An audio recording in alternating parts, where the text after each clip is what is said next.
I caught my neighbor rubbing lotion all over my wife's pregnant belly. Now she's wailing because I'm asking for paternity. This literally happened this morning. I'm posting it here and hoping to vent and maybe get some perspective because I've been extremely upset all day and can't process this productively. My wife is 8 months pregnant with our child. We live next to another married couple who are in their late 30s. I don't like the guy. I've found him to be invasive and the weird type of friendly that almost seems to be prying and clingy. I'm not sure if that's clouding my judgment here or if this validated my beliefs about him. I left for work, decided on the way there I just wasn't feeling it, and called off. I stopped for breakfast before heading home to surprise my wife. 40 minutes tops. I get home, enter from the back door, and here's my wife and my neighbor sitting in our living room on the couch. She's turned toward him, fully clothed but with her shirt pulled up over her very pregnant stomach while he, facing her, is rubbing lotion on her stomach with both hands. They both froze before my wife asked how come I was back and then said Randy stopped by to borrow the toolbox while I was moisturizing, and wanted to know if he could feel the baby, so I said okay. I told him to get out before I put him out, and he left immediately. I tried to stay calm and talk to her and get the whole story. The neighbor's wife is apparently infertile. First I heard of it, which is amazing considering the guy never shuts up about his personal woes, and he wanted to feel the baby. That's her story and she's sticking to it. That's not good enough for me. My thought process is there's a big effing difference between feeling a baby for 10 seconds and coming into our home and rubbing lotion on my wife's stomach. If it was some close friend of ours I might understand, but I dislike the guy and my wife has never expressed any sort of closeness to him aside from passing pleasantries, and she's not the type to let anyone she isn't close to put their hands on her. So in the span on a day the guy goes from being a distant acquaintance of hers at best to her deciding to invite him in and let him rub her. I also find it convenient that he showed up that early, right after I went to work,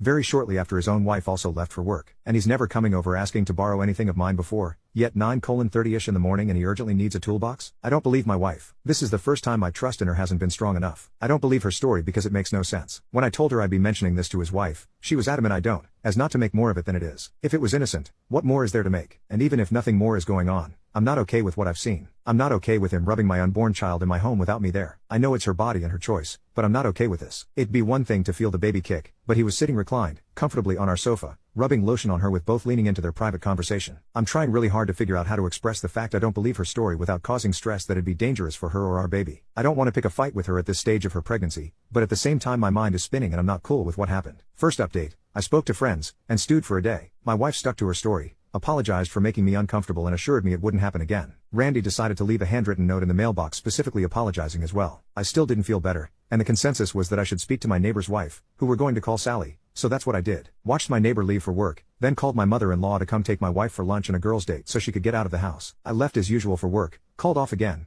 and went to stay with a friend. Got a text from my wife around noon telling me she was with mother-in-law and would be back by dinner. Went home and knocked on Sally's door. Randy decided to tell Sally I kicked him out and caused a scene about not wanting either of them speaking to us anymore because I was pissed about him helping my wife. Come to find out both Sally and Randy have been going over to my house while I was away busy for the past few weeks as my wife had approached her and asked if they would be willing to lend a hand with chores she could no longer do alone. Sometimes Sally went over and did small tasks or just hung out. Sometimes both, sometimes just Randy. My wife told her I knew and was fine with it, and that's why she was confused when her husband told her his bullshit about me being mad. She showed me where she texted my wife, has her number, not mine, to clarify and ask if she was welcome over and my wife hasn't replied, and since I don't often see Sally or socialize with them she just assumed her husband was telling the truth. She also admitted that she noticed Randy and my wife becoming fast friends and figured it was due to the pregnancy, but thought it was his way of dealing with their own inability to have kids so she wrote it off. I told her what I walked in on. I told her about the tools, which ended up being bullshit too. Came to the same conclusions. Both cried. Both hugged for the first time. Both took turns denying and accepting and talking each other down. Took a walk around the block together and conspired. She planned to call Randy at work and say that my wife messaged her confessing to the two of them having an affair, and seeing what happened. Went back to my friends. Started having major panic attacks thinking I effed up.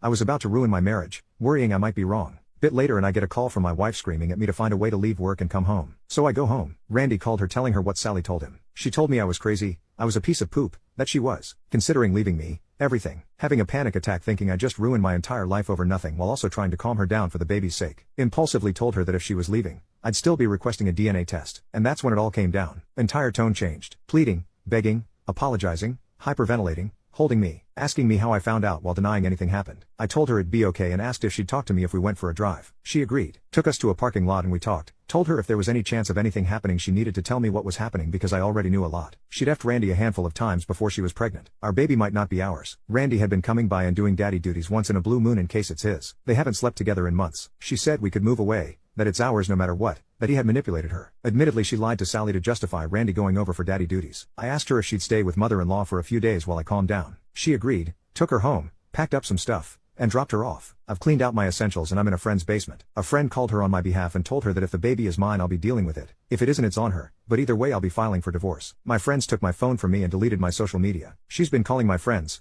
told her to F off. I spoke to my boss and he's been very understanding. Last I heard from Sally, Randy hadn't been home and stopped responding to her calls and texts. I have nothing left. In less than a week my life has fallen apart. The only thing keeping me here is the small chance that baby is mine. I have nothing else. I woke up today disappointed I woke up at all. I've never felt this alone, and I haven't accepted any of it yet. I'm praying for the first time in my life that I can stop feeling this way and find strength. Final update. A week after my last update my soon-to-be ex-wife had our child, which I was at the hospital for. I'm the father. The first few weeks after my last update were extremely difficult, with family/friends on both sides adding to the drama. Thankfully, I've had an overwhelming amount of support from not only from the vast majority of people I know in my personal life but from all of you as well. My wife and I agreed to sit down and discuss things after she was discharged, in my friend's basement with my friend upstairs in case I needed the support. She came over, and we basically said everything we needed to say. I exploded and said a lot of mean poop, most of which I regret, some I don't. She spent the whole time apologizing and begging me to take her back and give our family a chance to survive everything that happened. Went on for about an hour like this until I accepted that there was nothing left to say and I have zero romantic love for her anymore, and she accepted that we need to focus on our daughter above all else. We're agreeing to figure out a custody split amicably, and to eventually co-parent more actively together when wounds heal. But our marriage is over. She has the potential to be a wonderful mother, but she failed me as a wife, and my sole focus right now is how to get myself mentally to where I need to be the best father possible. We plan to eventually sell the home, but right now I'm staying in an apartment. Sally is leaving Randy. He's apparently staying with his mother, and still refused to speak to Sally directly. According to her, the last thing that was passed along to her is that he understands what he did. He's sorry he hurt her. He loves her and won't contest a divorce. She's struggling to handle everything and lacks a support system. So we're developing a friendship, mostly two wounded people leaning on each other, and I'm doing my best. She plans to start therapy too. And no,